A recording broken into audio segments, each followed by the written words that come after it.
Et moi, je l'ai vécu vraiment comme un saut de la foi, le fait de me lancer dans l'art. En étant artiste chrétien, ça te donne une étiquette de mec un peu plus sympa, plus ouvert que si tu faisais autre chose.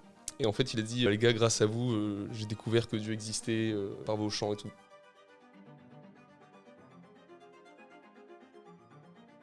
Bonjour à tous, bienvenue sur Amen. On est très heureux de vous retrouver pour un nouveau format table ronde consacré à l'art et en particulier à l'art chrétien.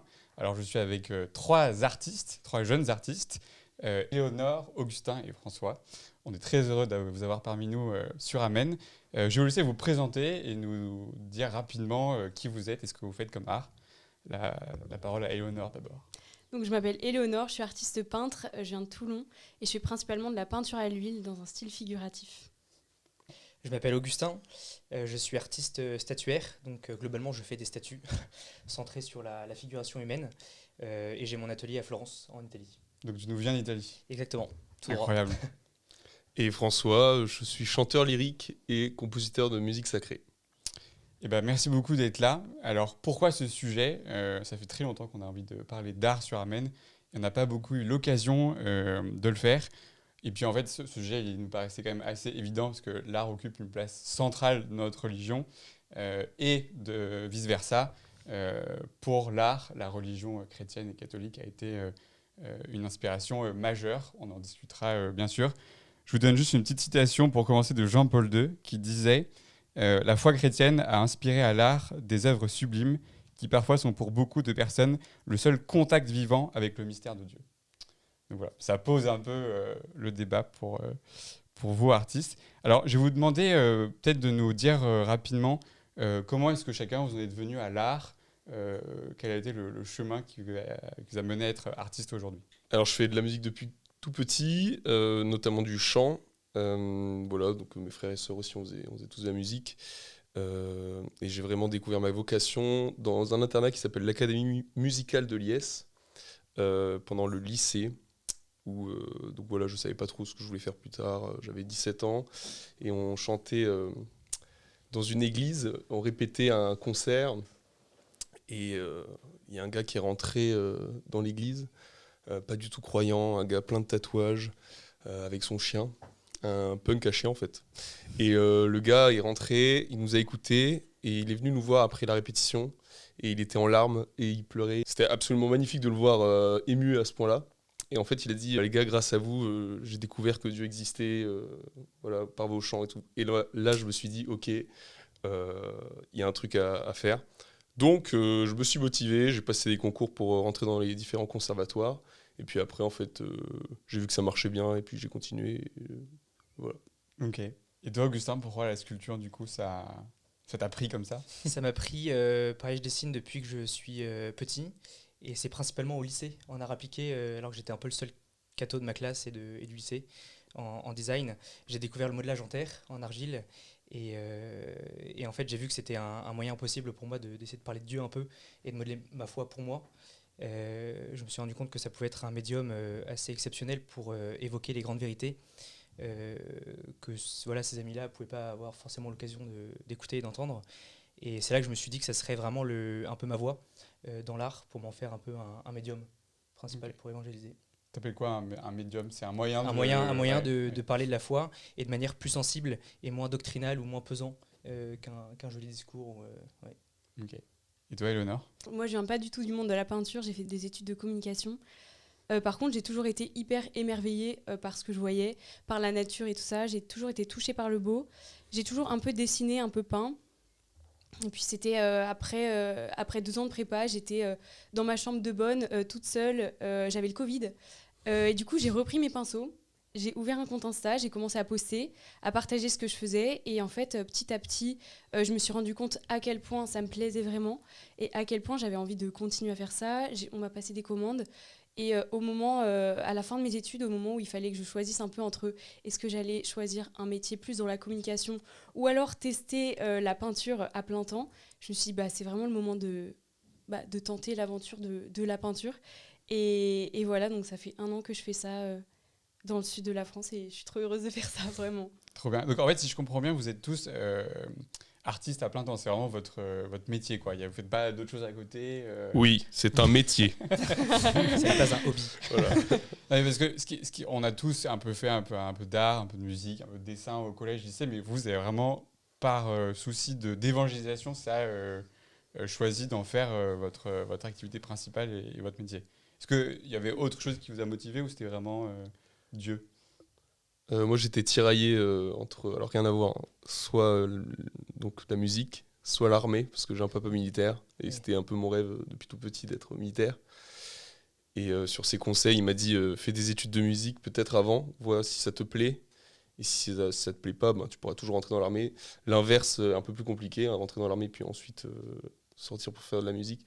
C'est un peu plus compliqué, donc j'ai fait comme ça. Et en fait, après, j'ai pas arrêté, quoi. D'accord. Mais de fait, il y a une grande émotion à être artiste parce qu'on arrive à dire quelque chose du beau à travers, je pense, la musique, la peinture, les couleurs, les formes et les lignes. Et c'est quelque chose d'assez viscéral. Donc, au-delà même d'évangéliser, si on a quelque chose à dire, en fait, c'est chouette. Moi, je le vois vraiment comme un chemin avec Dieu, parce que c'est pas hyper évident non plus d'être artiste, de faire ce chemin de la confiance, de se dire, bon, bah voilà, j'ai essayé de créer pour Dieu. C'est pas un domaine qui est économiquement très porteur, on va dire. Du coup, il faut quand même vraiment faire confiance au Seigneur au quotidien. Et moi, je l'ai vécu vraiment comme un saut de la foi, le fait de me lancer dans l'art. Voilà. Donc, c'était plus un chemin de conversion intérieure aussi. Incroyable. Bon, on va s'intéresser un peu plus à vos styles en musique, en sculpture et en peinture à chacun. Et de certaine façon, vous êtes un peu les descendants d'une grande histoire artistique derrière vous que vous essayez de perpétuer. Et donc, pour préparer cette table ronde, je vais demander un peu de nous dire quels étaient les grands artistes, les grandes œuvres qui vous avaient inspiré. Donc, commence par toi, Éléonore. Donc, tu nous as montré un tableau qui représente une vague. Oui. Est-ce que tu peux nous dire un peu plus pourquoi ça t'a inspiré et pourquoi c'était une œuvre un peu principale pour toi, un peu centrale? En fait, c'est une vague qui a été peinte par Patrick Krasinski, qui est un peintre vivant, un peintre américain, et qui en fait peint énormément la mer. Donc moi, ça me touche beaucoup parce que j'adore la mer, j'habite à Toulon. Enfin voilà, c'est quelque chose qui me nourrit énormément, la beauté de la mer. Mais c'est aussi l'histoire de ce peintre et l'histoire des inspirations de ce peintre qui m'intéresse. C'est un peintre qui a été très intéressé par Sargent, qui est un autre peintre américain, qui lui a mené un travail de la lumière absolument incroyable. C'est un peintre qui peint de manière très naturelle et un peu fluide, je dirais. Enfin, c'est très beau ce qu'il fait. Et c'est aussi, donc Patrick Krasinski a aussi été inspiré par Sorolla, qui est aussi un de mes principaux maîtres, parce que je dirais que on l'appelle le peintre de la lumière en Espagne. Donc voilà, moi c'est un travail que je cherche à faire dans mes peintures, ce travail-là de la lumière, de chercher à transmettre aussi cette lumière, du coup peut-être extérieure du sujet qu'on voit. Mais je pense qu'il y a aussi un espèce de travail intérieur, d'essayer de percevoir la lumière dans les situations banales du quotidien, et qui moi m'intéresse beaucoup. Et voilà, donc en fait Patrick Krasinski, c'est un peu ce peintre qui est la synthèse entre deux peintres du 19e qui m'ont aussi beaucoup inspiré, et le fait qu'il soit vivant, et je trouve ça super, parce que ça veut dire que je vais pouvoir aller le rencontrer, faire des stages avec lui, ça me fait très plaisir. Tu l'as pas encore rencontré? Non, mais non, pas encore. Un jour. Un jour. Ok. On va écouter pour François une œuvre qui l'a particulièrement marqué.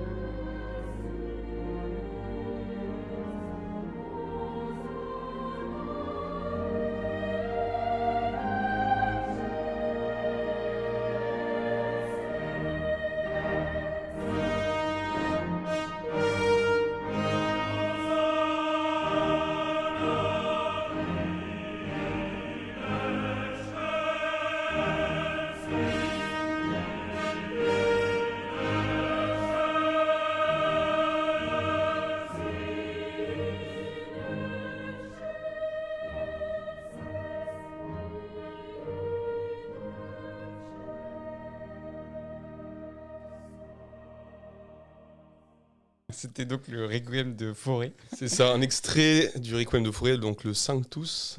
Fauré, c'est un compositeur qui est un peu original parce que Le gars arrive d'un lieu au fin fond de l'Ariège, d'un petit village qui s'appelle Pamiers, enfin maintenant une ville.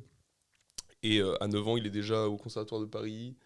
Il est organiste, il compose, enfin un vrai génie. Mais en fait, Fauré, c'est un compositeur français qui a vraiment des couleurs particulières, qui a un soin du texte, qui était profondément croyant. Donc il a écrit vraiment des œuvres absolument, avec un sens profond, un sens spirituel magnifique.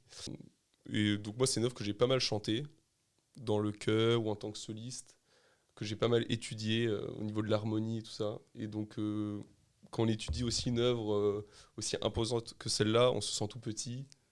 Et en fait, Fauré, je sais pas, c'est un peu un pote pour moi. Et Du coup, c'est un style que tu essayes de réimiter ouais, alors je m'inspire pas mal. Je m'inspire pas mal de ce qu'il fait, notamment dans ses lignes, ses longues phrases, son orchestration. Et puis il maîtrisait bien la voix, donc il écrivait très bien pour la voix. C'est hyper agréable à chanter. Contrairement à Bach, qui est absolument horrible à chanter, c'est très très difficile à chanter, mais c'est magnifique. C'est le copain des chanteurs un peu Fauré. Donc voilà. Et on passe à la sculpture. Est-ce que tu peux nous en dire un peu plus sur cette œuvre? Et cette œuvre, c'est la deuxième Pietà que Michel-Ange a faite quand il avait déjà 76 ans. Et il pensait la faire pour sa propre tombe. Donc il anticipait un petit peu sur sa mort. Ouais. Mais Stylé il comme ça. sentait sa fin arriver. Et parmi les 4 Pietà et les 3 plus intéressantes que Michel-Ange a faites, celle-là, je la trouve géniale parce qu'il s'est représenté lui-même en autoportrait, en Nicodème, qui tire vers le haut le Christ et Notre-Dame et Marie-Madeleine à côté. Et en fait, c'est une œuvre qu'il a longtemps méditée. Il n'en a jamais été satisfait. Le marbre était plein d'imperfections et de cristaux. Voilà, c'était assez insupportable à travailler. Si bien qu'il a voulu la détruire. Et c'est l'un de ses disciples qui en a recollé les bouts et un autre élève qui l'a terminé, qui a fait notamment la Marie-Madeleine, qui n'est pas du tout dans le même style. Mais qui est néanmoins intéressante. Et moi, elle me touche particulièrement parce que on sent l'évolution de Michel-Ange dans son travail sur la Pietà, du lien très charnel en fait entre le visage de Marie et du Christ. Ils sont beaucoup plus collés par rapport à la première Pietà qu'on connaît du Vatican, où Marie est très très belle, mais elle est dépossédée de son fils, elle le touche pas vraiment. Et là, il y a un contact beaucoup plus incarné, plus maternel, qui me touche. Donc vous êtes tous les trois des artistes chrétiens, enfin vous le revendiquez comme tel. Vous faites pas On que essaye. ça. Vous pourrez peut-être aussi nous expliquer. Mais la question que je voulais vous poser, c'est est-ce que c'est compliqué aujourd'hui parce que là, on vient d'évoquer 3 grands artistes qui, en leur temps, étaient complètement dans le courant de l'art chrétien et qui étaient hyper acceptés et hyper bien vus. Aujourd'hui, c'est un peu moins le cas. Est-ce que du coup, c'est compliqué pour vous au quotidien de dire, bah voilà, moi je suis artiste chrétien et je fais de l'art sacré? Bah, moi, je fais pas que de l'art sacré, je fais aussi du profane. Je peins pas mal de paysages. Bah, là, en l'occurrence, j'ai peint pas mal le sud de la France. J'ai préparé un concours qui n'a rien à voir avec tout ce qui est sacré. J'ai peint beaucoup de marines et tout ça. Donc, en soi, pour moi, c'est pas un problème du tout. Par contre, ce qui est un problème, c'est d'être disponible et de travailler en fait sa disponibilité intérieure pour justement se laisser un peu traverser parce que Saint Jean-Paul II appelle le souffle de l'inspiration dans la lettre aux artistes. Moi, ça, c'est une de mes vraies lectures de chevet, je pense, et qui a un peu aussi une éthique pour moi en tant qu'artiste, dans le sens où il dit vraiment ne cherchez pas en fait toutes les satisfactions mondaines que peut nous apporter l'art, c'est-à-dire de l'argent, du prestige, de la reconnaissance, mais juste à vraiment chercher la vérité, la beauté, quelque chose qui nourrit l'âme et qui peut nourrir aussi la société. Et du coup, voilà, en tout cas, moi, je cherche à mon échelle le beau au quotidien. Et du coup, l'idée, c'est de se rendre disponible à ça. Et donc, ça passe par une vie de prière, quoi, tout simplement. Ok, mais tu sens que tes œuvres plutôt sacrées, plutôt religieuses, sont autant bien vues, autant acceptées que les autres? Bah, honnêtement, j'essaie de pas trop regarder ça, dans le sens où si je sais que j'ai envie de peindre, par exemple, là j'ai peint récemment Esther, par exemple, et je me suis pas trop demandé est-ce que c'est le moment de peindre Esther dans ma carrière de jeune peintre et tout ça. Je me dis que j'ai envie de la peindre. Il s'est trouvé que en même temps, il y avait une expo qui se montait à Marseille sur Dieu et le féminin. Miracle, génial. Oui, c'est ça. Ce jeudi, Ouais. on l'a pas vu encore. Bah le non, pas portrait, là. encore. T'inquiète, c'est pour bientôt. Et en fait, j'essaie de pas trop me poser la question, mais Ouais. plutôt d'être sincère dans la création. Et voilà. François, toi, t'en penses quoi? Alors, dans le milieu de la musique classique, c'est assez étrange, enfin, c'est drôle parce que les gens chantent forcément de la musique sacrée. Donc il y a l'opéra, il y a les oratorios, la musique sacrée, tout ça. Et donc les gens sont quand même sensibles à ça. Et donc moi j'ai aucun problème à écrire de la musique sacrée parce que bon, les gens savent que mes camarades au conservatoire savent que je suis catholique et tout ça. D'ailleurs le dernier album que j'ai enregistré, dans les chanteurs il y avait plus de la moitié qui ne sont pas forcément catholiques ou chrétiens ou même croyants. Et c'est la force de la musique, je pense, c'est d'unir des gens qui sont pas forcément de la même sensibilité, de la même spiritualité. Et D'une certaine façon, le beau rassemble un peu ouais, tout le monde, complètement. quoi. Et j'ai même eu des éloges de la part de certains professeurs du conservatoire sur certaines de mes œuvres, ce qui m'a vraiment touché parce que je pensais pas, je pensais que voilà, c'était un peu pour eux, voilà, pas très intéressant. Et je me suis dit, en fait, je pense que je suis dans un milieu où les gens sont très sensibles, donc en fait, ils acceptent le fait que je sois un peu cohérent avec ce que je vis au quotidien, ce que je crée comme art, et ils respectent ça. Et c'est OK. Et en sculpture, c'est pareil ou pas? Bah, de manière générale, l'art n'est pas forcément le milieu le plus favorable à la fois. Mais en tout cas, moi, de manière personnelle, je le vis très bien. Et à Florence, en fait, je suis un peu dans la zone des artisans, des artistes dans mon Tu t'es quartier. exilé dans un quartier facile, quoi. Bah, exilé, mais très sympa en fait. C'est-à-dire que de toute manière, en étant artiste chrétien, ça vous donne ça te donne une étiquette de mec un peu plus sympa, plus ouvert que si tu faisais autre chose. Et comme le disait François, en fait, de manière, le beau réunit, rassemble, et on est tous un peu sensibles à la beauté, avec des formes un peu différentes. Mais ça, c'est ce qui me plaît dans l'art, c'est qu'on est tous attirés par une certaine forme de beauté, pardon, et de bonté. Mais du coup, l'artiste qui est chrétien et qui est vraiment artiste, en fait, saura faire du beau, qui saura toucher, je pense. Et moi, j'aime faire de mon atelier aussi un milieu de rencontre. Enfin, je travaille souvent à la porte ouverte, donc je rencontre tous mes amis, voilà, tous les gens du quartier qui ne sont pas forcément chrétiens, et ça me plaît. Incroyable.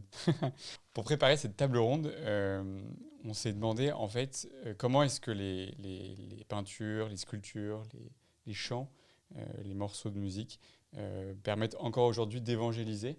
Et d'une certaine façon, est-ce qu'en fait les gens sont toujours aussi sensibles à ce style d'art comparé à plusieurs années avant.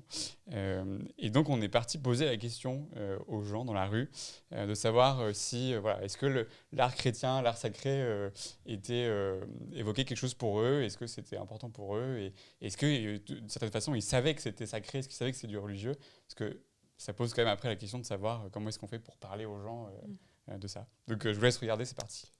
Bonjour à tous, bienvenue sur Amen. Dans le cadre de la table ronde sur l'art, on est avec Louise à Paris et on va faire un petit micro-trottoir pour savoir si les gens reconnaissent des scènes qui sont représentées dans les tableaux et savoir si les codes de la représentation religieuse sont toujours connus ou pas. Alors comme tableau, nous en avons sélectionné 3. La Pietà de Michel-Ange, l'Annonciation de Fra Angelico et pour finir, la Descente de croix de Rubens. Allez, on va voir les gens, c'est parti. Est-ce que vous pouvez me dire si vous déjà vous connaissez et vous savez ce que ça représente? Pas du tout, absolument pas non plus. Okay. Ça me dit rien du tout, je suis désolée. On voit qu'il y a, on va dire, une position qui évoque beaucoup d'émotions, la tristesse, peut-être l'abandon. Alors, je vois pas du tout ce que ça représente, mais en tout cas, j'aime bien le style. Ouais. Franchement, le style que la femme elle porte, je crois, l'homme, ouais, son bébé, ou je sais rien. Ça me parle, mais je saurais vous dire le nom. Mais c'est très beau. Est-ce que vous connaissez l'artiste? C'est pas Vinci, ça? Ah, presque, on est dans la bonne époque. Et ça doit être peut-être Madeleine. Ouais. Avec Jésus. Hyper sympa. C'est la Pietà. Ouais. C'est la Pietà de Michel-Ange. Et ça m'évoque que cette pièce était cachée dans le marbre et que Michel-Ange a enlevé ce qui restait pour découvrir cette pièce.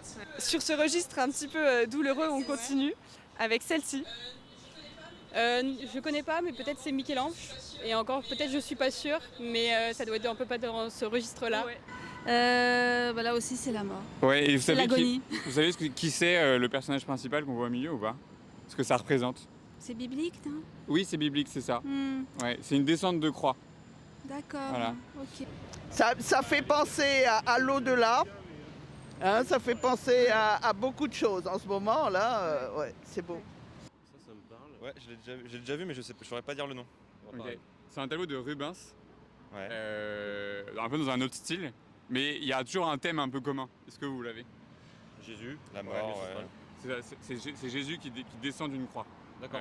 Donc c'est encore une scène biblique. Ah oui, on voit la croix. Ouais, on voit un peu la croix. Ouais. Ok, je pense que je l'ai déjà vue quelque part. Ouais, elle est plus connue. Ouais, L'autre voilà. était connue aussi, mais celle-là elle est très connue aussi. Oui, elle, je l'ai déjà vue. C'est une peinture de Fra Angelico. D'accord. Après, je vous préviens, je suis parti au Louvre, Ouais. mais j'ai fait que les grandes œuvres, quoi. Ah ouais. Est-ce que tu reconnais des personnages? Peut-être des personnages de la religion et encore après, savoir qui est qui, je t'avoue, je sais pas. Mais en tout cas, je pense que le symbole de la religion peut-être est mis en avant dû à la période et à l'époque. Oui. Donc, Scène religieuse. Ouais. Et attendez, je zoome un peu sur les personnages. Oui, bah, c'est la Vierge et l'ange, Ouais. un ange à côté. Vous trouvez ça beau ou pas? Oui, c'est Ouais. très fin comme peinture. Ouais. Est-ce que vous savez ce que ça représente? Est-ce que ça vous Alors, il y a évoque quelque un chose? ange. Ouais. C'est peut-être l'annonce faite à Marie. ou un Ouais, truc vous comme êtes ça. super forte. Mais moi, j'aime bien, entre guillemets, la vibe Ouais, pardon. du tableau. Ouais.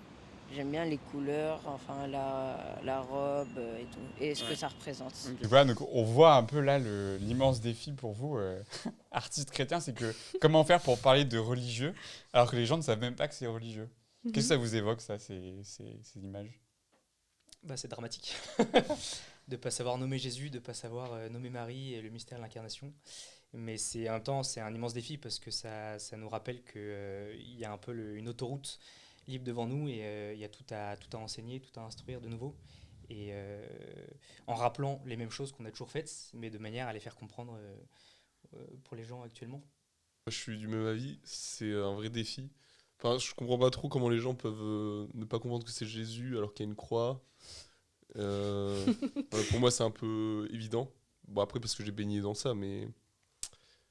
Mais du coup, comment on fait aujourd'hui pour parler de religion à des gens qui savent même pas ce que c'est à travers une œuvre? Alors, je pense qu'on est dans une époque où tout va très vite et que l'art a besoin de silence et de temps. Et donc, quand on est artiste, on a un peu un défi. C'est de savoir prendre le temps, déjà pour son art, de prendre le temps de le concevoir, de le créer. Et si c'est pour porter le message du Christ, ça prend encore plus de temps.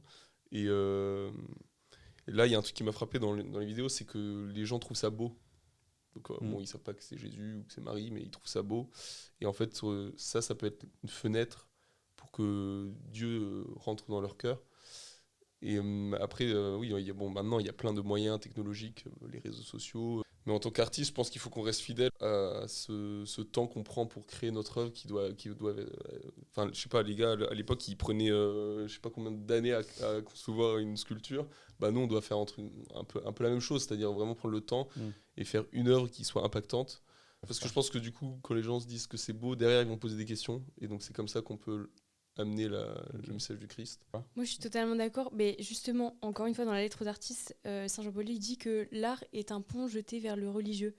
Et je suis tellement d'accord. En fait, c'est vrai que quand tu es émerveillé par ce que tu vois, ce que tu entends, je pense que tu parviens à un autre stade de ton humanité, en fait. Et là, par exemple, moi, ça me fait penser à l'album de Rosalia qui vient de sortir. Je sais pas si vous l'avez écouté. Toi, François, peut-être? Non. Oui. Non? Ah, dommage, parce que je pense que tu... Bah, j'écouterai. En fait, c'est marrant parce que c'est une artiste pop qui a fait des trucs pas du tout catho ou catho vibe avant. Mais vraiment, en fait, dans cet album, c'est un album orchestral, symphonique, je sais pas comment on dit. Mais en tout cas, elle dit qu'elle a fait une expérience du religieux et je trouve qu'elle transmet cette expérience du religieux par son album de manière ultra libre en tant qu'artiste pop. Enfin, honnêtement, je pense que ça requiert un courage assez important quand même de s'émanciper de ce qu'on attend d'elle pour proposer ce qui intérieurement l'émeut et la convainc, lui semble important. Donc voilà, et donc je pense que par la beauté vraiment, ouais, comme vous disiez, bah, on ouvre nos cœurs à autre chose. Okay. Alors justement, j'aimerais bien qu'on aille un peu plus sur vos œuvres à vous, voir un peu vos choix, vos styles et comment est-ce que vous avez décidé de représenter ce sacré et pour justement il puisse toucher les gens ensuite. Alors on va commencer par la première œuvre qui est pour toi, Augustin. Est-ce que tu peux nous représenter ce que c'est cette œuvre qui, de prime abord, voilà, peut interroger. Ça interroge, effectivement, c'est un peu l'avant-première, parce que le final n'est pas terminé. C'est un œuf de 70 cm en terre pour l'instant, avec la figure de Ève sur le sommet, qui trône en aplomb. Et en gros, c'est pour une exposition en lien avec des chocolatiers, des artisans et des artistes sur le thème de l'œuf. Et chacun d'entre nous avait carte blanche entièrement pour faire son œuf à sa manière. Et je voulais pas faire un petit œuf décoratif, voilà, simplement. Donc j'en ai profité pour travailler sur Ève, en associant l'ovalité et évidemment le thème de l'œuf, de la vie qui éclot de l'intérieur, avec la féminité, la femme, et donc ultimement avec Ève. Et je voulais faire quelque chose d'assez organique, d'assez texturé, pour essayer d'évoquer un peu l'univers qui est en mutation après le péché originel, et de Ève qui se retrouve en fait toute seule, un peu déplorée, désespérée devant son péché, et en voyant surtout les conséquences du péché sur l'humanité. Et donc ça sera pour une exposition à Pâques prochain à Paris. Et donc c'est un univers absolument pas chrétien en soi. Et donc ça me plaisait de mettre la figure d'Ève au centre. Pourquoi tu dis pas chrétien? Parce que c'est quand même Ève et... L'univers, pardon, le contexte de l'exposition est absolument pas chrétien. Donc, voilà. Et à quel point on peut, par exemple, représenter Ève de façon totalement étrange, sans respecter les codes bibliques de la façon dont Ève est décrite, etc. Quand on est artiste, est-ce qu'on peut s'abroger un peu de ces codes Je pense qu'aujourd'hui, déjà, les gens en ont marre des codes, et comme on l'a vu tout à l'heure, en fait, ils les reconnaissent plus. Donc ça fait pas scandale en fait de sortir des représentations usuelles. Et justement parce que ça interroge, tous les gens qui venaient dans mon atelier, qui passaient devant, ils se disaient mais pourquoi c'est quoi cet œuf, un truc immense dans l'atelier. Donc c'est un peu la chose que je cherche à interroger à travers ça, parce que c'est tout à fait anodin de voir une Ève perchée sur un œuf. Voilà. Ok, hyper étonnant. On va écouter un de tes morceaux, François.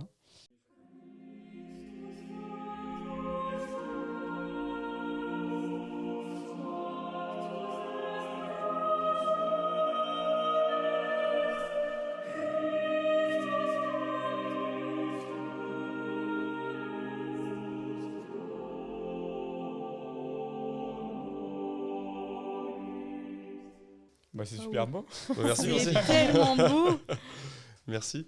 Alors, pour rebondir sur ce que je disais tout à l'heure, par exemple, dans cette œuvre-là, extrait de mon dernier album, sur les 8 chanteurs, donc là, il y a 8 chanteurs, ils sont 2 par voix. Il y en a plus de la moitié qui sont pas chrétiens, ou pas cathos. Comment tu les as trouvés, ces chanteurs ? C'est des copains du conservatoire. Okay. Et en fait, quand je leur ai présenté le projet, ils m'ont tout de suite dit ah oui, trop bien, vas-y à fond, on fait ça. Alors du coup, cette œuvre, Christus Factus Est, donc l'œuvre en entier, la traduction c'est le Christ s'est fait obéissant pour nous jusqu'à la mort. Moi, j'ai essayé d'écrire un truc un peu céleste, un peu comme si les anges nous parlaient, avec ces voix assez aiguës. Ces longues phrases, et pour ça je me suis pas mal inspiré d'un compositeur que j'aime beaucoup, Howard Shore, la musique du Seigneur des Anneaux, parce que je suis un grand fan du Seigneur des Anneaux, de Tolkien, et donc c'était un peu un clin d'œil. Grand artiste chrétien d'ailleurs. Oui, tout à fait. Et donc pour moi cette œuvre c'était vraiment un peu comme si les anges chantaient pour nous et nous portaient dans la prière. Le thème de l'album c'est donc Ad Deum, donc ça veut dire vers Dieu, et c'est essentiellement des chants qu'on utilise donc pour la liturgie, donc que ça soit pour des chants d'offertoire, d'action de grâce, des chants un peu plus calmes, un peu plus calme, ouais. Vraiment priant et paisible. Donc en fait il n'y a pas vraiment de chants dans cet album qui sont un peu péchus et martial. Donc c'est assez c'est vraiment, ça dure 30 minutes et c'est l'idée, c'est de porter les gens dans la prière. Voilà, vous écoutez ça avant de vous coucher. Voilà, si vous êtes un peu brouillé avec vous-même, pour c'est apaisant. Vous apaiser. Voilà. Ouais. Et pour que les gens comprennent bien, ce qui est super dur, c'est que du coup, c'est un chant polyphonique, il y a plusieurs voix. Donc il faut écrire chaque partition pour une personne, en fait. Quasiment. C'est ça. Ouais. En fait, le travail du compositeur, c'est de prendre un texte. Donc là, en l'occurrence, c'est un texte sacré. Et d'écrire d'abord une mélodie, donc t'écris ta mélodie, t'as ton idée, et ensuite t'écris l'harmonie, Donc c'est là où tu peux un peu t'amuser dans les couleurs, des accords et tout ça. Donc je vous dégrossis le truc voilà. C'est un peu plus complexe que ça parce qu'on parfois tu peux avoir plutôt des idées de couleurs, de sons, et donc de là va émerger une mélodie et un discours musical, mais en général on compose d'abord la mélodie et ensuite on harmonise. Okay. Donc là il y a 4 voix et il y a 2 chanteurs par voix. D'accord. Et ça met combien de temps à... Celui-là, j'ai dû mettre j'ai mis une nuit, je pense, à l'écrire. Ah ouais, tu travailles la nuit. Voilà. Et l'artiste... Oui, Léonore travaille aussi la nuit, je pense. Oui. C'est un truc d'artiste de travailler la nuit. Je pense. Ouais. Certains artistes, j'en connais d'autres qui sont hyper organisés, Okay. mais c'est pas mon cas. Juste, comment dans quel état intérieur t'es pour composer ce genre de pièces? Alors, pour l'album, en tout cas, donc je l'ai écrit l'année dernière. Je l'ai écrit dans une église, en fait. Il y avait un piano. Et le soir, j'allais dans cette église en face d'une grande peinture du Christ Pantocrator. Donc, comme quoi, un arc en inspire un autre. Oui, absolument, avec le visage du Christ en face de moi. Et donc j'ai écrit tout l'album comme ça. Alors, je t'ai pas demandé, pour l'œuf, t'as mis combien de temps à le faire? Alors, il n'est pas terminé. Et j'ai pas compté parce que depuis juin, je suis en train de faire les recherches avec mes modèles qui viennent poser à l'atelier pour trouver vraiment ce qui m'intéresse. Et effectivement, j'avais, comme pour François, l'idée principale, l'intuition première. Et ensuite, je gribouille, je vais dans les musées, j'en parle, j'essaie de méditer un peu sur... Voilà. Ouais. Et pour arriver au final, en fait, ça peut prendre des mois. Et à la fin, faut pas y toucher parce qu'effectivement, faut... Et alors toi, Éléonore, du coup, tu disais que tu étais plutôt plus perfectionniste dans tes... Enfin, moi, je suis pas perfectionniste. J'aime bien le côté, tu peins vite. C'est pas tu bâcles, c'est tu peins doucement mais sûrement, mais tu peins de manière efficace et intentionnelle. Et je pense que c'est hyper différent avec la musique, parce que, enfin, de la musique, quoi, la peinture, comme de la sculpture. Je sais pas, je fonctionne comme ça, donc voilà. Bah alors, montre-nous justement, parce qu'on a de la chance, t'es venue avec une de tes nouvelles toiles, c'est ça? Une de mes nouvelles toiles, elle a 2 ans et demi, celle-là. Ah ok, alors pardon. C'est une vieille toile, enfin pas une vieille toile, mais une de mes premières toiles en fait qui m'a vraiment fait prendre conscience déjà que l'art religieux pouvait, moi, un peu me convertir à l'intérieur, et aussi qu'il pouvait avoir un impact sur les autres. Et voilà. Bref, du coup, c'est la toile de Jésus qui fait un câlin. C'est une toile que j'ai peint, voilà, je la déplie parce que je la ramène. Je pense qu'on la voit bien à la caméra là. C'est bon. Je la ramène je l'ai peinte au Costa Rica il y a 2 ans. C'était une de mes premières grandes toiles à lui. C'est une toile que j'ai peinte parce que j'avais envie de la peindre 5 ans auparavant, voilà. Et du coup, c'est une toile qui a un peu mûri dans ma tête pendant très longtemps. L'idée que Jésus nous faisait des câlins à tous, voilà. Et c'est un peu enfantin comme image, mais au final, quand j'étais au Costa Rica, j'étais dans une grande coloc pleine de latinos, avec plusieurs copines qui étaient lesbiennes et qui du coup avaient une relation avec l'église qui était très blessée, très compliquée. Et c'était et ben justement, ça les coupait de Jésus en fait. Et donc moi, je peins mon truc de mon côté. Et en fait, quand elle venait discuter dans ma chambre et qu'elle voyait la toile, en fait, elle me disait que ça soignait quelque chose en elle. Et du coup, je me dis, mais c'est trop bien qu'une image puisse aller... au-delà de certains mots que l'Église n'a pas, ou alors qu'elles n'ont pas entendu de l'Église, et que voilà, ça touche leur sensibilité avant de toucher leur intelligence. Donc voilà. Trop bien, écoute, bravo. La question qu'on peut se poser après, c'est de savoir comment est-ce qu'on fait, in fine, pour voir, pour écouter des œuvres chrétiennes contemporaines. Et d'abord, vous, comment est-ce que vous présentez vos œuvres, comment est-ce qu'on peut les voir? Alors on les mettra en description de la vidéo, mais vous avez chacun des pages Insta ou des comptes YouTube pour toi, François, avec les chants. Mais voilà, aujourd'hui les gens rentrent moins dans les églises qu'avant. Il n'y a pas beaucoup d'expos, par exemple à Paris, qui sont consacrés à l'art sacré. Donc en fait, comment est-ce qu'on fait? François, qu'est-ce que tu en penses? Alors je pense que oui, on a encore beaucoup de choses à faire sur ce point-là. Après, la musique, c'est un peu différent parce qu'il y a beaucoup de concerts qui sont organisés, quand même, dans les églises et tout, ouais. À Paris et tout. Sur ça, il y a plein de choses. Donc la personne qui veut trouver ça peut facilement, en tout cas à Paris ou dans les grandes villes françaises, il y a toujours de quoi faire. Après, c'est vrai que donc, les réseaux sociaux amènent beaucoup des gens. Moi, typiquement, il y a beaucoup de gens qui, par mon compte Instagram, vont écouter ma musique. Parce que notamment, je vais, en fait, spontanément aussi, un peu comme toi, je vais chanter dans les églises. Je pose mon téléphone, je chante, hop, je mets ça sur Insta, puis les gens regardent, ils vont écouter ce que j'écris. Toi, Éléonore, tu as un compte Insta. Ouais. Et c'est principalement comme ça qu'on peut voir tes œuvres. Oui, bah, j'ai mon compte Insta et j'ai un site internet aussi sur lequel bah, je vends mes œuvres. Mais en fait, juste pour revenir sur les réseaux, je trouve que c'est génial parce qu'en fait, ça nous donne, à nous artistes, une exigence en termes d'efficacité.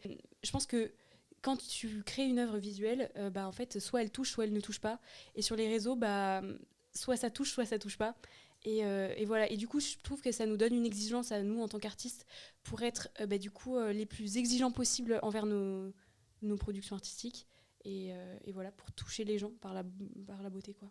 Et justement, toi, Augustin, comment est-ce qu'on fait pour voir, selon toi, des sculptures chrétiennes, mais contemporaines, tu vois, faites par des gens qui existent encore aujourd'hui parce qu'effectivement, on peut tous aller voir la Pietà de Michel-Ange à Saint-Pierre de Rome. Tous ne le font pas visiblement. Tous ne le font pas visiblement, mais voilà. Mais toi, les jeunes artistes chrétiens, comment est-ce qu'on fait pour les voir ? Bah, c'est un principe, je pense, de faire communauté, sans vouloir rêver de grandes institutions chrétiennes pour valoriser un peu l'art chrétien, mais de faire communauté, donc d'appeler des artistes, faire des expos ensemble. Il y a déjà l'exposition, enfin le collectif Fra Angelico à Paris, ou l'expo, enfin le pôle art de Santos à Montmartre. Il y a eu la première édition en septembre, et simplement montrer son travail. Effectivement, les réseaux sociaux sont quand même une immense chance pour ça. Ça nous permet de montrer le travail un peu qu'on fait de manière très très large. Et moi, ce que j'aime, c'est entretenir la vie d'atelier, de permettre aux gens justement d'avoir un contact beaucoup plus humain avec le travail artistique, pour tous les gens qui ne vont pas au musée, qui ne vont pas dans les églises, qui n'ont pas l'opportunité vraiment de contempler les chefs-d'œuvre, et de rendre l'art accessible de manière plus humaine, plus chaleureuse. J'emprunte à une amie historienne qui me parlait des différents styles artistiques, que ce soit en musique, en littérature ou en peinture ou en sculpture, un peu comme des charismes à l'intérieur de l'église. Il y a ceux qui prêchent, ceux qui confessent, qui guérissent, qui font des miracles, voilà. Et il n'y aura jamais un saint qui aura toutes les qualités, tous les dons pour parler de Dieu et pour rayonner de son amour. Et je me dis que c'est pareil dans l'art, en fait. Il n'y aura jamais un artiste qui saura tout dire de Dieu ou machin, de la vérité, de l'amour, de la mort. Et chacun, que ce soit par rapport l'attraction pour les paysages, pour le soleil, pour les chants plutôt classiques, ou des sculptures de telle ou telle manière, aucun artiste réussira à tout condenser. Et donc je pense que c'est chouette parce que ça nous permet d'accepter et de reconnaître un peu le travail des différents arts, qui chacun individuellement sait quand même nous dire quelque chose de Dieu au final. Okay. Éléonore, tu parlais d'efficacité pour les artistes, et en particulier les artistes chrétiens aujourd'hui. Et justement, je voulais vous faire réagir un peu sur une critique qu'on fait un peu souvent à l'art chrétien en général, qui est que parfois c'est pas incroyable, c'est pas aussi au niveau que ce qu'on espérait, et que parfois, d'une certaine façon, l'exigence artistique passe au second plan derrière le témoignage plus spirituel. Est-ce que vous êtes d'accord avec ça ? T'en penses quoi, Éléonore ? Il y a de tout. Honnêtement, il y a de tout. Il y a des hyper bons artistes chrétiens et il y en a des moins bons. Et en fait, on est tous là à essayer de s'élever à un niveau d'exigence supérieur à chaque fois. En tout cas, moi, c'est ce que je cherche. Enfin, vraiment, c'est être la plus exigeante possible. Là, cette toile, ça fait 2 ans que je l'ai faite. Aujourd'hui, je ne la peindrai pas du tout de la même manière. Et je trouve qu'il y a plein d'erreurs techniques. Mais il n'empêche que dans ces erreurs techniques, il y a quand même une intention de l'artiste. C'est quelque chose... Enfin, il y a une recherche spirituelle que je peux pas enlever, ça c'est sûr. Je suis complètement d'accord. Et c'est vrai qu'aujourd'hui, surtout avec l'art contemporain, mais c'est pas le milieu chrétien est peut-être un peu moins touché, et on a souvent tendance à faire prédominer le concept et l'idée sur la forme, en se disant c'est bon, je suis chrétien, mon message est beau, et du coup peu importe la manière dont j'annonce. Et en fait, le beau ne porte pas forcément le nom de chrétien. Évidemment, tout ce qui est beau, c'est chrétien parce que ça englobe tout, mais en soi, il n'y a pas forcément besoin d'estampiller chrétien pour que ça soit une œuvre catholique. Et effectivement, le grand défi aujourd'hui, c'est de réussir à se former pour être légitime et cohérent, même avec les gens du monde qui parfois sont meilleurs que nous. Et heureusement, simplement pour que le message du Christ soit, la technique soit à la hauteur qu'on annonce. Ouais. Et comme toi, les premiers travaux que j'ai faits, aujourd'hui, j'en suis pas satisfait, et c'est normal et c'est bon. Mais comme tu dis, il y a une émotion au départ qui fait que ça rend quand même beau, parce qu'il y a une histoire, il y a un travail personnel, et c'est ce que tu disais au départ, c'est qu'en fait l'œuvre, dès lors qu'on l'a mûrie sur le temps, en fait les gens au bout d'un moment vont le comprendre, vont pouvoir goûter que ça a été travaillé dans la prière, et ça touche, je pense. Peut-être pour la musique justement, est-ce que parfois la tentation en tant qu'artiste chrétien, du coup, c'est pas de s'ériger comme un espèce de de résistant, un peu de gardien du temple, tu vois, face... Je veux dire, en tout cas pour la musique un peu classique, voilà, traditionnelle. Et de dire, en fait, aujourd'hui, ça plaît plus aux gens, mais moi, je suis un peu le garant de cette tradition de musique polyphonique. Du coup, tu t'inscris un peu en porte-à-faux par rapport aux attentes. Oui, je pense que c'est un problème français, ça. C'est vrai, parce que par exemple, les Américains sont absolument fans de ce genre de choses-là. Les Britanniques, c'est pas du tout la même chose. Même les Italiens, je pense qu'ils sont beaucoup plus attachés à leur tradition musicale, parce qu'en fait aussi la tradition musicale en France est tout à fait différente. Donc, vous êtes très français. Je pense que c'est le côté français râleur. Jamais content. Voilà. Non, mais moi, c'est parce que c'est la musique que j'aime, en fait, tout simplement, et que j'ai envie de faire ça. Puis voilà, oui, forcément, ça ne va pas plaire à des gens. Alors peut-être petite dernière question sur la formation. S'il y a des gens qui nous regardent et qui se disent « Ah ouais, moi aussi, j'ai envie de devenir peintre, sculpteur, compositeur, chanteur, etc. » C'est quoi un petit conseil, un petit message que vous pourrez leur donner pour essayer d'être le meilleur possible, servir justement cet art sacré qui est très beau. On peut peut-être refaire un tour, Éléonore. Le problème, c'est que moi, je me suis pas formée dans une école, pas du tout. Donc, en fait, je me suis formée principalement sur Internet. Et en fait, j'ai aussi fait un stage au Château de Versailles où j'ai passé énormément de temps à juste être à 2 cm des toiles et à explorer la manière dont elles étaient peintes. Donc, juste, je regardais. Et en fait, j'ai essayé de reproduire sur mes toiles à la maison. En fait, le seul conseil que je pourrais vraiment donner, c'est accumuler les heures de travail, mais vraiment, comme un fou. Regardez les peintres qui vous inspirent, que ce soit les peintres qui sont décédés et qui ne font pas de vidéos actuellement sur Internet, pour vous expliquer comment ils font, et aussi les peintres vivants. Il y a plein de gens qui enseignent la peinture sur Internet, et encore mieux si vous avez l'argent et les possibilités, allez vous former en école, ou alors faites des stages avec des peintres. Il y a plein de peintres incroyables qui transmettent leur savoir. Donc voilà, mais travaillez d'abord. D'accord. Je valide. Okay. Moi, pour le coup, je suis passé par un cursus plutôt académique. J'ai fait l'école Boulle en sculpture sur bois.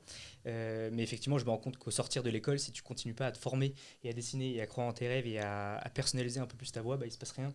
Et donc, de fait, dessiner, pour moi, dessiner, modeler, effectivement, me faire une sorte de panthéon d'artistes qui m'inspirent pour comprendre un peu, on parlait des charismes ou des différentes attractions ou aspirations personnelles, comprendre ce vers quoi j'ai envie d'aller et se former, rencontrer les gens qui sont meilleurs que nous entourer de gens, d'artistes qui ont aussi le même rêve et qui nous font comprendre que c'est possible. Moi, j'ai cru en mes rêves parce que j'ai vu des personnes qui m'ont encouragé et qui avaient un parcours qui me bluffait, et elles m'ont fait comprendre que c'était possible. Et du coup, ne pas croire à ceux qui disent qu'on peut pas être artiste en 2025 parce qu'on peut l'être. Ok. Et pour être chanteur, comment on fait ? Pour être chanteur, alors il y a plein de façons. Moi, comme Augustin, j'ai un parcours très académique. Je suis même encore étudiant. Mais on n'est pas obligé de faire le conservatoire, la plus grande école pour écrire de la musique. Je pense qu'il faut s'inspirer des plus grands déjà, écouter énormément de musique, écouter de tout, s'intéresser à tout, être curieux en fait, vraiment être curieux. Jouer dès qu'on peut. Vous prenez un instrument, le piano, en général, les gens commencent par le piano parce que c'est un instrument... facile, et se former, maintenant avec les réseaux, YouTube, les livres, on peut en fait apprendre plein de choses déjà en autodidacte, et puis après prendre des cours individuels avec un prof de chant, un prof de piano. C'est un travail à part 2-3 personnes qui vont aller très très vite et qui ont des prédispositions et qui sont vraiment câblées pour faire ça. Ça prend du temps, vous n'allez pas devenir un Mozart en 2 jours. Donc il faut même jamais. il faut persévérer en fait, et puis il faut aimer ça aussi. Petite question sur l'IA, est-ce que ça influence vos travaux au quotidien ? Alors moi non, dans la musique classique, ça n'a pas vraiment d'impact, surtout la musique liturgique, sacrée, c'est pas significatif. Il n'y a pas d'IA Non, il n'y a pas d'IA, et je pense que ça remplacera jamais une voix humaine. Et après, c'est peut-être différent pour les arts visuels, c'est quand même... Okay. Alors justement non, mais moi, ça m'aide vraiment l'IA, dans le sens où je fais pas poser de modèle à l'atelier, parce que c'est difficile quand même de trouver une Marie-Madeleine ou un Jésus. Mais par contre, sur ChatGPT, tu peux carrément essayer de faire un Jésus, quoi, de dire à peu près l'attitude que tu souhaiterais qu'il ait. Et en fait, ça te permet d'avoir un modèle qui a des ombres, une morphologie, une anatomie un peu cohérente, des couleurs un peu cohérentes. Et du coup, ça aide vachement, je trouve, à la création. Mais ensuite, évidemment, ça remplace pas, parce qu'on pourrait dire que du coup, quand tu as une création visuelle qui est faite par l'IA, en fait, le travail de l'artiste peut être annulé. Je pense jamais que ça puisse être annulé, parce que en fait, tu rajoutes toujours ta patte humaine dans la chose, et voilà. Ok. Et en sculpture ? Et en sculpture, on ne peut pas encore égaler, on n'égalera jamais, je pense, la création humaine. En peinture, en musique, c'est la même chose. Moi, je m'en sers principalement, surtout comme un assistant de communication, pour demander des conseils ou faire des plans de communication ou choses comme ça sur l'année. Mais dans la création, pour le coup, moi, je fais poser des modèles à l'atelier, donc je préfère avoir un truc en réel. Et les choses faites entièrement par IA ou par robot, en sculpture, ça se voit directement. Et déjà, nos maîtres à l'école Boulle nous montraient bien qu'une sculpture faite entièrement machine, c'est beau, c'est nickel, mais en fait il manque justement la patte humaine. Ça n'a pas été mûri dans le temps, ça n'a pas été transformé par la prière, et en fait c'est moins vibrant. Donc l'imperfection un peu qui fait que c'est l'imperfection ou juste le fait que ça soit humain, en fait, oui, que ça soit vivant. Ouais, c'est pas vivant. Oui. En fait, quelqu'un va acheter une statue d'Augustin parce que c'est Augustin aussi qui l'a fait. Ouais. C'est pas si on sait que c'est fait par l'IA, personne va vouloir l'acheter. Oui. Et en fait, si tu vas avoir une statue de Saint-Joseph chez toi, tu te dis c'est un vrai gars qui l'a fait dans son atelier. En fait, il y a une dimension aussi. Il y a toute cette dimension-là à en prendre en compte. Ça, c'est qu'en fait, tout le monde a tellement accès à l'IA qu'en fait, le fait d'être artiste et de le faire manuellement ou par sa voix à soi, ou son pinceau, ou son couteau, ou ses outils, en fait, les gens l'estiment et l'admirent davantage parce qu'il y a une histoire derrière, il y a une formation, il y a une patte, et c'est pas généré sur IA, c'est pas acheté sur Amazon Prime. Et les gens achètent l'exclusivité et le fait que ça soit un peu rare et que ça soit humain. Et ça, l'IA jamais pourra l'égaler. Très bien. Est-ce que vous avez des projets à venir dont vous voulez parler pour faire un petit peu de pub tous les trois là ? Alors moi je suis en coupure de réseaux sociaux actuellement pour écrire mon prochain album. J'espère pouvoir l'enregistrer avant l'été, sinon après l'été, puis ça sortira un peu après. D'accord. Vous avez un peu la thématique du coup, Noël. Mais donc ça serait pour l'année prochaine. D'accord. Et puis après, j'ai toujours des concerts ou des choses comme ça, mais en termes de création, c'est... Okay. Moi, j'ai toujours mes Saint-Joseph en cours. On fait une crèche avec Amaury, un autre sculpteur parisien, et mon œuf qui sera disponible du coup en exposition à Pâques prochain à Paris. Peut-être pour expliquer tes Saint-Joseph. Mes Saint-Joseph, en gros, c'est mes créations que je vends en original ou en reproduction, en plâtre et en résine, en grand et petit modèle. Voilà. Très bien. Et toi, Éléonore ? Moi, j'ai des projets d'exposition un peu partout. J'ai le projet d'aller peindre à la montagne et de faire une expo montagne, peindre en Camargue et de faire une expo sur les gardiens du sud de la France, du coup ceux qui gardent les chevaux. Avec ça en résidence avec d'autres artistes aussi. Ça va être trop cool. Et puis, en fait, voilà, aller découvrir un peu des nouveaux paysages, des nouvelles situations. Ça marche. Écoutez, c'est la fin de cette vidéo. Merci à tous les trois de nous avoir partagé tout ça. Encore une fois, on remet en description les liens de vos différents comptes Instagram et YouTube pour aller encore plus découvrir vos œuvres. Et vous, n'hésitez pas à partager, à commenter cette vidéo. Et à bientôt sur Amen. Amen. Amen. Amen.